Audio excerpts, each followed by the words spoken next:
Chapter 3, Lecture 2 starts out talking about these cycles, and of course the water cycle, which you probably started learning about back when you were in about first grade, involves things like evaporation, precipitation. Remember, precipitation is not just rain, it could be snow, sleet, hail, it could even be fog, any way that moisture gets back to the earth. Transpiration is the loss of water by plants. How have we humans kind of messed up the hydrologic cycle? Well, withdrawal of large amounts of fresh water at rates faster than nature can replace it, particularly groundwater. Underneath the ground, we've got these things called aquifers, which hold water. We're pumping it out mainly for agriculture and for things like mining and industry way faster than it could be recharged. We're clearing vegetation. Of course, when we clear vegetation, what happens is erosion rates are much faster. Water runs faster, causes things like flooding. And of course, another big thing is we're draining our wetlands, which we'll talk about quite a bit down the road, but our wetlands are actually natural recharge areas for our groundwater. They actually filter toxins out. They're great areas for animals and plants to live.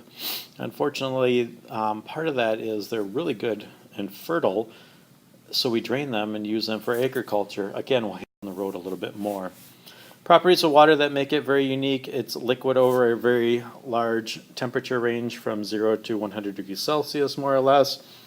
What happens is it changes temperature slowly. Specific heat, where it really comes into play in our region, is good old Lake Michigan. Keeps us warmer in the winter time, and it keeps us a little cooler in the summertime because it doesn't heat up or cool down quite as quick. It holds its temperature very well.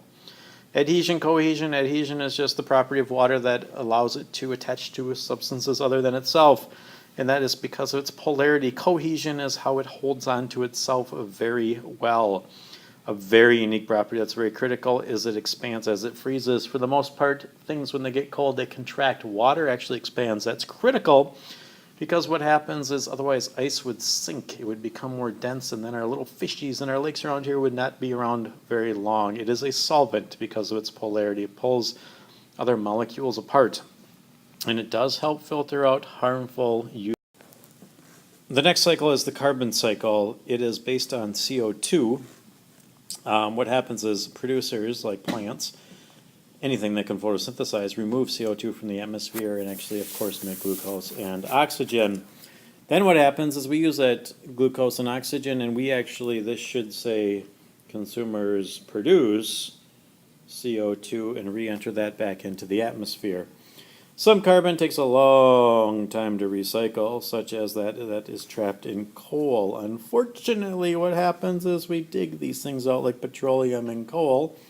We release it into the atmosphere and cause things like climate change and pollutants in the atmosphere, including smog. The nitrogen cycle is deemed bacteria in action because a big part of the nitrogen cycle is bacteria. Now, we need nitrogen in us because it forms the basis of things like DNA. There are several steps for the nitrogen cycle. The first step is nitrogen fixation. In the atmosphere around us, we have 78% nitrogen in the form of gas. Now, we cannot use that as is, and plants can't use that as is also. So what happens? Two ways that gas can get into the ground. One of them is lightning. Believe it or not, when we have lightning storms around here, it will fixate nitrogen. Also, bacteria, which tends to live in the specific type of bacteria lives in legume-type plants, like peas. And what happens is a bacteria, cyanobacteria, can actually combine with that gaseous nitrogen and hydrogen to make ammonia and ammonium ions, which get into the ground. Then what happens is plants need to take it a step further before they can absorb it. But what happens is then we go through something called nitrification. Nitrification is when another type of soil bacteria changes that ammonia and ammonium ions to nitrate ions. Ideally, plants want nitrate ions. You're going to learn down the road. They also want sulfate, and they also want phosphate. The ATEs are. Plants are then going to use the nitrates. Then what happens is when plants are done using them, of course, we can eat them and get our nitrates that way, or nitrogen that way, rather. What happens is nitrate ions go back into the nitrogen gas to complete the cycle in a process called denitrification. Humans, of course, kind of mess us up a little bit because we remove nitrogen from the atmosphere faster than it can be replaced. We use it as a fertilizer on our lawns too. What it does is it actually makes your grass really green. It promotes chlorophyll production. Also, what's happening is nitrates from fertilizers, they run off, they decompose into they have runoff, and due to excessive decomposition, runoff into our waterways, and what happens is we get this thing called cultural eutrophication hit down the road. Phosphorus cycle is deemed a sedimentary cycle. It is only in the rock. It is not in the atmosphere. It is a very slow cycling process. It goes through water, the Earth's crust, and living organisms. Again, we need phosphorus in our body too. The impact of human activities that have affected phosphorus is clearing forests. What happens is when we clear forests, of course, we don't have vegetation to hold the phosphorus or nitrogen or anything in the ground for that matter, so it runs off prematurely into our waters. Phosphorus is a huge limiting factor for plants. If plants do not have phosphorus, they simply do not grow. What's happening is we're removing way large amounts of phosphorus from the earth to actually make fertilizers. Now, in many regions, phosphates are actually banned from putting on your lawn because what happens is it gets into our waterways and we get this thing, again, called cultural eutrophication and get lots of weeds growing in our lakes and streams. Erosion, of course, as I said, does lead to leaching of phosphates into our streams. The sulfur cycle, another thing that we need in our diets to keep us going. Most sulfur is found in rocks and deep under the ocean sediments. It is in the atmosphere. It's released from volcanoes. It's a natural process. We, of course, mess this up a little bit by burning sulfur-containing coal and oil. There's 3 levels of coal: anthracite, bituminous, and lignite. Anthracite has the lowest sulfur content. That is the most preferred, but we don't have a lot of that left, so we burn bituminous coal to produce things like electricity. And what happens is that gets up in the atmosphere and causes this lovely thing called acid rain. We refine sulfur-containing petroleum, so when we get that gloopy-glappy petroleum out of the ocean, what happens is we have to refine it, and there's sulfur as a byproduct of that. And of course, we're converting sulfur-containing metallic mineral ores, and that releases sulfur into the atmosphere, aka pollutants.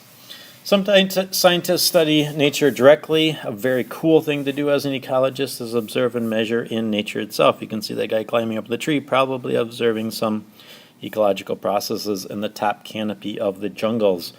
A lot of new technologies that have helped us out, things like GIS software. We can actually see where deforestation is occurring around our planet simply by looking at it with satellite technology. So what we try to do is stop other nations like Brazil from deforesting as much, and it's kind of a win-win situation for the entire planet.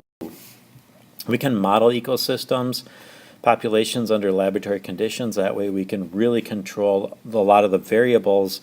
The picture on the bottom is actually in Brazil, where they're studying native frogs and how they are affected, and they support our ecosystems also. We can use computer simulations and projections too.